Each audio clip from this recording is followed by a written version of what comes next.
Hey guys, I'm gonna make one last video for this week for week 5.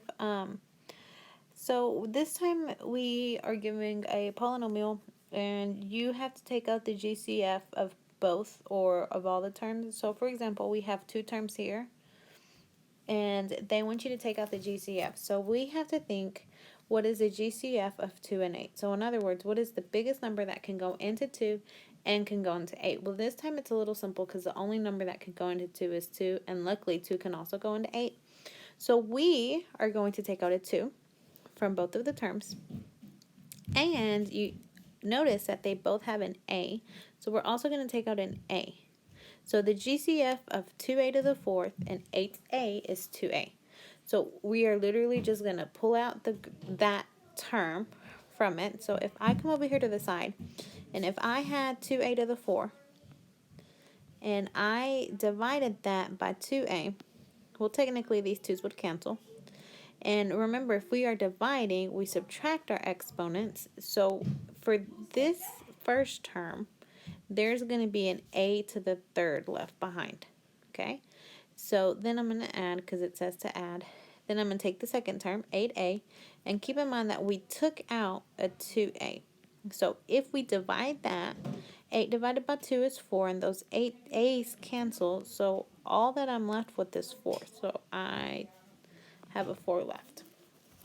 So technically, that's our answer. That's all we're doing. We're just taking out what they have in common. That's called factoring. So this is our answer. But in order for us to make sure we're doing it right, we're going to check. Well, if I had given this to you as a problem, most of you would say to distribute, and that's exactly what we're going to do. We are going to distribute. So I'm going to take this 2, and I'm going to distribute here. There's an invisible 1 there. 2 times 1 is 2. There is 1a on the front, and then there's 3a, so that gives us a to the 4th. Plus, if I give this 2 here, 2 times 4 is 8, and I'm also giving it the a. And that should be equivalent to our original.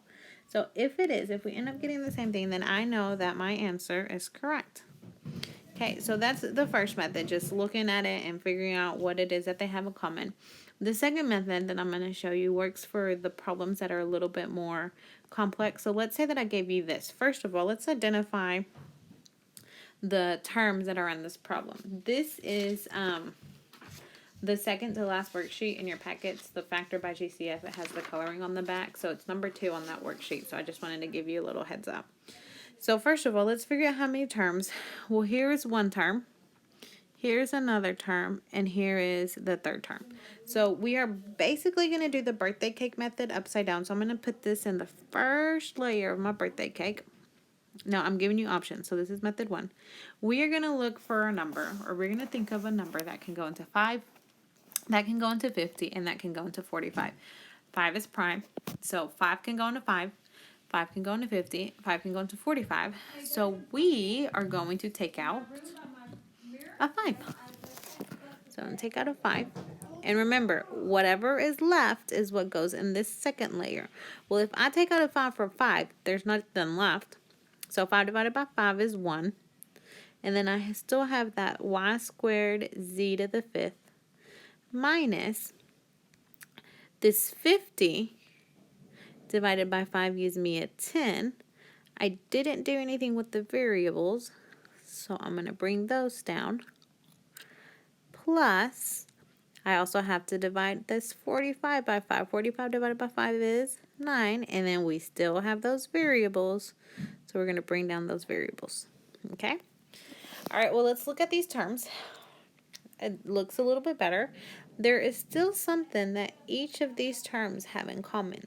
They each have a variable in common. So this one has a y and a z. This one has a yz and an x, a yz and an x. So they each have a y. So let's take out a y. And let's figure out what's left in my problem.